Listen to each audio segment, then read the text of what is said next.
मोहन, अब वक्त आ गया है बंसी बजाने का नहीं, सुदर्शन चक्र चलाने का। अब आप सोच रहे होंगे कि मैं ऐसा क्यों बोल रहा हूं, तो मैं आपको बता दूं कि मध्य प्रदेश में अब सीएम मोहन यादव के बंसी बजाने से कुछ नहीं होगा। अब सुदर्शन चक्र चलाना ही होगा। नमस्कार दोस्तों, आप देख रहे हैं दी ओनली पॉजिटिव। मैं हूं सुनील यादव। उम्मीद करता हूं कि आप सभी स्वस्थ होंगे और अपने परिवार का पूरा ख्याल रख रहे होंगे। दोस्तों, आज हम ऐसी क्राइम स्टोरी की बात कर रहे हैं जो आपके दिलो दिमाग को झकझोर कर रख देगी। बात कर रहे हैं हम बड़वाह से करीब 15 किलोमीटर दूर रावत पलासिया गांव की, जहां एक बेटी ने अपने पिता से परेशान होकर आत्मदाह कर लिया। इसकी इस खुदकुशी में केवल अकेला पिता दोषी नहीं है, इसमें पुलिस भी दोषी है, प्रशासन भी दोषी है, सरकार भी दोषी है। आप हम सब इसके दोषी हैं, क्योंकि हम गलत के खिलाफ कभी आवाज नहीं उठाते हैं। सबसे पहले मैं आपको बता दूं कि घटना क्या है। घटना यह है कि बड़वाह से करीब 15 किलोमीटर दूर रावत पलासिया नामक एक गांव है। वहाँ एक बेटी जो कक्षा 12वीं में पढ़ती थी और अभी उसने परीक्षा पास की थी। ऐसा बताते हैं कि वो डॉक्टर बनना चाहती थी, बायोलॉजी उसका सब्जेक्ट था और पढ़ने में होशियार थी। 74% अंक उसने कक्षा 12वीं में लाई थी। अपनी माँ से बहुत प्यार करती थी और जब वो अपने गांव गई तो गांव में उसने देखा कि उसके पिता आए दिन उसकी माँ के साथ मारपीट करते थे, शराब पीकर। साथ साथ बहुत सारी ऐसी बातें बोलते थे जो आप सुनना पसंद नहीं करेंगे और मैं बोलना पसंद नहीं करूंगा। बच्ची ने यह भी बताया कि रात के समय उसके पिता जो हैं वो उन्हें लघु शंका करने भी नहीं जाने देते थे। मतलब इतना प्रताड़ित करते थे कि उनका जीना दुश्वार हो चुका था। और इसका सबसे बड़ा कारण था अवैध शराब, जिसकी मंडी उस गांव को कहा जा सकता है। जिसको लेकर हालांकि लड़की ने बहुत प्रयास किए। अपने सुसाइड नोट में यह भी लिखा है कि मैं कम से कम 100 बार 100 डायल पर शिकायत कर चुकी हूं, बुला चुकी हूं, लेकिन किसी प्रकार की कोई कार्रवाई नहीं की। हालांकि वहां के विधायक, जो कि मैंने एक अखबार में पढ़ा था कि वहां के विधायक वहां पहुंचे थे, सचिन बिरला, और उन्होंने परिवारजनों को बेटी के आत्मदाह करने के बाद आश्वासन दिया कि अब गांव में किसी भी प्रकार से अवैध शराब का कारोबार नहीं होगा। विधायक जी, आप काफ़ी लेट हो गए, आपको पहले जाना था, क्योंकि बेटी तो चली गई, अब वो वापस नहीं आएगी। बेटी ने आत्मदाह कर लिया। लंबा चौड़ा सुसाइड नोट लिखा। सुसाइड नोट में उसने लिखा कि मैं पूजा चौहान, ग्राम रावत पलासिया में रहती हूँ। मेरे पिताजी बहुत शराब पीते हैं, घरेलू हिंसात्मक कार्यों को बढ़ावा देते हैं।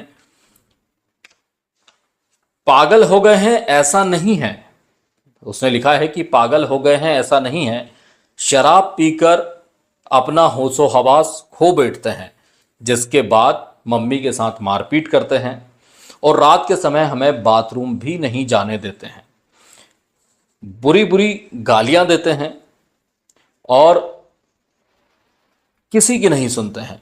बड़वाह पुलिस अधिकारियों के द्वारा किसी प्रकार की कोई कार्रवाई नहीं की जा रही है।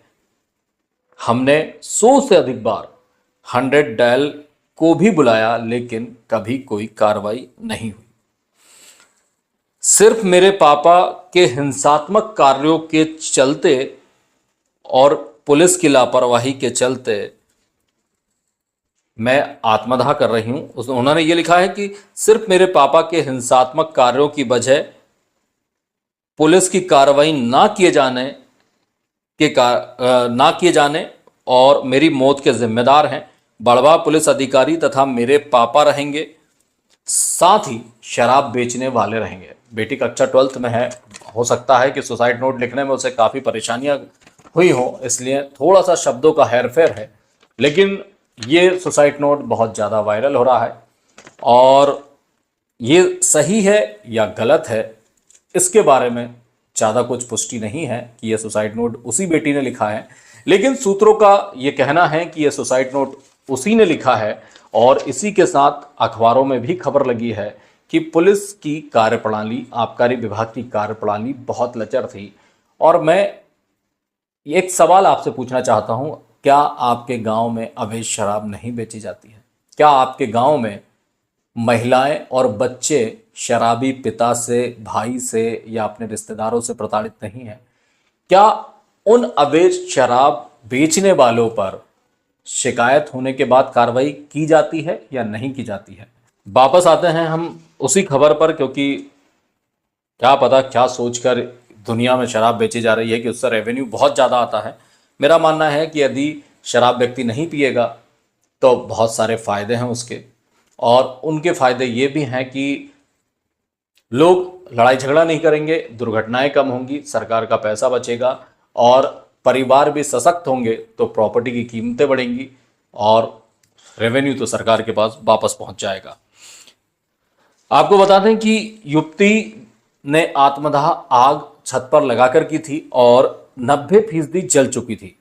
उसे इंदौर रेफर किया गया, लेकिन इंदौर पहुंचने के पहले ही उसने दम तोड़ दिया। सुसाइड नोट मिला था। सुसाइड नोट में उसने स्पष्ट लिखा है कि अवैध शराब बेचने वाले पुलिस अधिकारी और उसके पिता इसके दोषी हैं। और खास बात जो मुझे अखबारों में पढ़ने के बाद पता चली कि जब बेटी की मौत हो गई थी और पिता वहां से भाग गया था तो 24 घंटे के बाद वह घर पहुंचा। परिजनों ने बताया कि बेटी की मौत हो गई है और उसका अंतिम संस्कार भी कर दिया गया है, लेकिन निर्दयी बाप उसके बाद भी नहीं सुधरा और उसे 1% भी मलाल नहीं था कि उसकी बेटी ने उसके कारण आत्मदाह किया है। उसके बाद जब उसने फिर से गाली गलौज देना शुरू किया तो गांव वालों ने और परिजनों ने उसे एक चेयर से रस्सी लाकर बांध दिया। पुलिस को फोन लगाया और पुलिस को यह कहते हुए सौंपा कि जब ये मर जाए तब इसकी लाश इस घर में लेकर आना, नहीं तो इसे मत आने देना। आप वीडियो में सुन सकते हैं कि क्या कहा था। और दिखे इसको कुछ नहीं दिखा, वही दिखा छोरी को भी और जैसा बोलता है यही ये तो दूसरे को रखी है, इसको रखी। छोरी जरा जरा सी है, 3-4 साल 5 साल की छोरी होनी। सर अब क्या हाथ जोड़न पाँव पड़ा और कुछ हो जाए इसको, ये मरेगा नहीं। जब इसकी लाश ले आएंगे हम दाग करने, कोई दिक्कत नहीं हमको। बस मरेगा जब इसको दाग करने के लिए लाएंगे, जब तक इसको जेल में रखना। 6 दिन देना कपड़ा दे दो, जा आना वहीं से जेल में जीवा जब तक रखो। कर दे दो। अरे बर्बाद कर दिया, पूरा गांव का नाम बर्बाद कर दिया उसका, तो ठीक है। शर्ट ले आओ, कपड़े ला रहे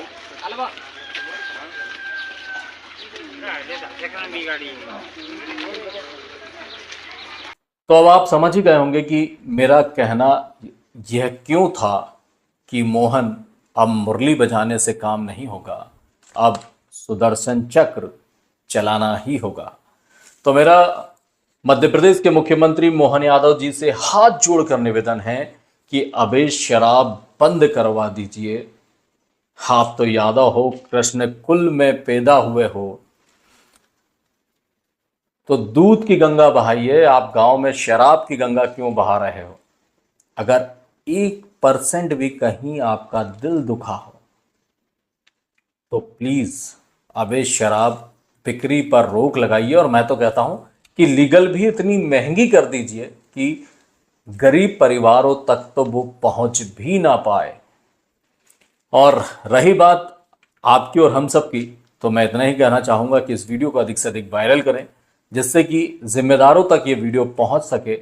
और साथ ही मैं ये भी कहना चाहूँगा कि अगर आपके गांव में, आपके शहर में अवैध शराब बेची जा रही है तो आप लगातार शिकायत कीजिए, अपने नाम से मत कीजिए, गुप्त शिकायत कीजिए और तब तक शिकायत करते रहिए जब तक कि कार्रवाई ना हो। यदि आपको ऐसा लगता है कि आपका कोई साथ नहीं दे रहा है तो मैं आपसे वादा करता हूं कि मैं सुनील यादव आपका साथ दूंगा। आप अपने गांव के वीडियो बनाकर मुझे भेजिए और वो वीडियो मैं अपने चैनल पर चलाऊंगा, चाहे उसके लिए मुझे कुछ भी सहना पड़े, क्योंकि अवैध शराब के कारण एक बेटी की तो जान गई है, लेकिन कई बेटियां और कई माएँ घर में घुट घुट कर हर दिन मर रही है। उम्मीद करता हूं कि आप इस अनैतिक कार्य को रोकने में मेरा साथ देंगे। हम सब मिलकर इसे रोकने की कोशिश करेंगे।